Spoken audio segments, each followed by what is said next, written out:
So excited that it's not just me talking to you tonight. I thought rather than have me ramble on and on for an hour and a half, because you know I could, I decided that it would be great for you to meet the individuals who helped make Pearl what it is. And those individuals would be Diane Reeder, Andrew Patterson, and Truvella Porter, and they're all here today. And I am going to start, and I'm having difficulty seeing right now who's in the room. Uh-oh. Yay, technical difficulties. Don't we love them? Throw some hearts up for technical difficulties while I try to see who's in the room. Okay, I'm just going to ask. Diane, are you in the room? I am in the room, darling. Yay! Okay, good. Because I couldn't see you, and Oh, wow. I started to panic. so, so I am thrilled to introduce Diane to you. She is the CEO and founder of Written Images. She's an amazing freelance writer, and I love the way that we met. We actually met at a church conference. Many years ago, and she was doing a women's it was for a women's retreat, and she was doing a workshop on how to write a book, and they elected me as her assistant for the day. And she was saying how she was going to be writing a book called Yeah. Listen.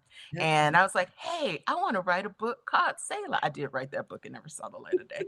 Um, but Yeah. uh, but I when Red Clay Legacy came into being, I remember Diane, and I asked her if she would be the editor for Red Clay Legacy, and she was, and she's the person who helped me shape the book. She also shaped another book that will never see the light of day.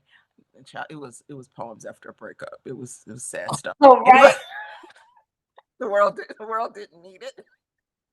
Very dark. The world didn't need it. Thanks, Diane, for editing. But when it was time for Pearl, I knew that Diane was the person that I wanted to work with and who could help me bring the story to life, and particularly because Diane specializes in dialects. Please remind me of the name of your book. What the word be? Why Black English is the King's English. What the word be. And I thought because there's so much Geechee dialect in the book, I thought that Diane would be such a perfect person for the book and to understand it. And so, Diane Reader, everybody, throw up some applause because she's worthy of it. Hey, guys. You know what, Diane, you know what? Before we do that, though, I think that no, we'll do that. No, I'm going off script. Forget it. We're going off script. All right. Okay. So, Diane, I just want you to answer a couple of questions just to help folks understand better Mhm. about Pearl. When you first read it, what was it about Pearl that made you say yes to taking it on? I would say the complexity of the women's stories and how they weaved in and out, and how you could see threads of reasons why the women were as they were, what brought them to that point. It was fascinating to really get and identify with the insights. Mhm. Um, uh, but in such a, so you don't really intellectually think, oh, I'm getting insights. You Mhm. are just so caught up in the story. But in the Mhm. process of the story, you get these aha moments, and you get Mhm. moments where you identify with one or other of the women in some way. You Mhm. know, just about every woman has had a man to disrespect her. Mhm. And hopefully, lots of women have had a man to truly love them and to Mhm. see I love the hopefulness of it. There's Mhm. lots of books now that are very dark. I Mhm. find, and we love Oprah Winfrey, but I find that many of the books that she selects are Yeah. dark. Yeah. She selected one called The Book of Ruth, and I just slogged through it. And at the end, it was just like, is that all there is? There was no Yeah. hope. There Yeah. was no insight. There was nothing. So So that's what I liked about yours. The hope at the end, Oh, the very the very realness of the experiences and the visceral way you describe them. oh, thank you. Thank you so much, Diane. So, one of the things that you really pushed me to heighten, and it's interesting you started talking about the hope, was the love story between Eliza and Hosea. Mm. And you really pushed me to go further with that. What did you see there that I was missing? I wanted you to show rather than tell. I know. Because you said, oh, they loved each other, blah, blah, blah. No, you gotta make the reader feel it. And you did that. You did that. That was challenging. I was like, but I said they loved each other, and We all felt it. And you write, you're a poet, so you write poetically.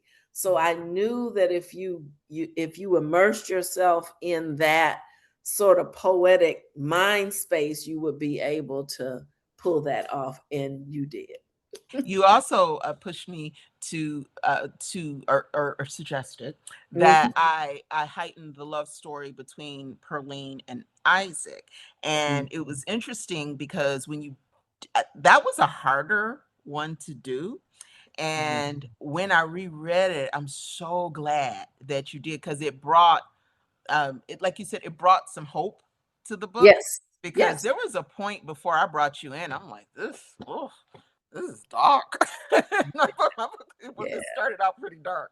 And so I really appreciate how, as a developmental editor, that is one of the things that you kept encouraging me to do, was to bring light and to bring hope to the book. And so just as we end, Diane, I want to ask you one final question. Why do you think it's important for authors to write to work with an editor? Why is it important? Not everyone does.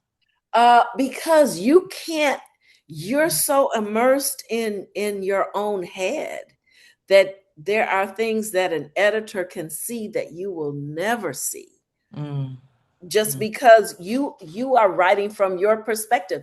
You can only write from your perspective, mhm, but mhm. you get somebody else in there that has lived a different life, has a different way of thinking, Yeah. sees things that you may not see, that you're so immersed in.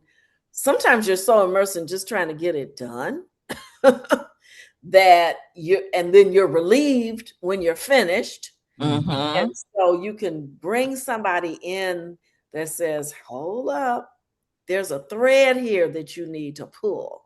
Yeah. And so Yeah. that is the value of an editor. And that is what I appreciate so much about the work that you did with Pearl. There was so much in terms of even the chronology of Mm, events. You yeah, know, that I was am not an extremely linear thinker. yep. And so sometimes the book reflects that. I was like, what? Are we back in Keep up, 1940? keep up with me. And so I really appreciate how you urged me to really get the chronology of the book together, and to really just make logical choices about when things happen. I really appreciated that. So thank you so much, Diane. And I I got actually, one more thing to oh say, yes, and yes, please, that's yes, just, please. and it's not long.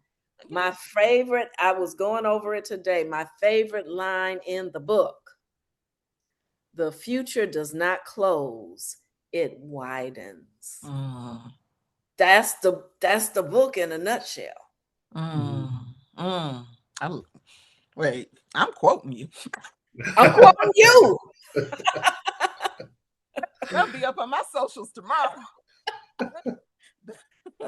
That's My that's favorite your line from the line, book girl. is, That's your line. yeah, no, thank you. Thank you so much, Diane.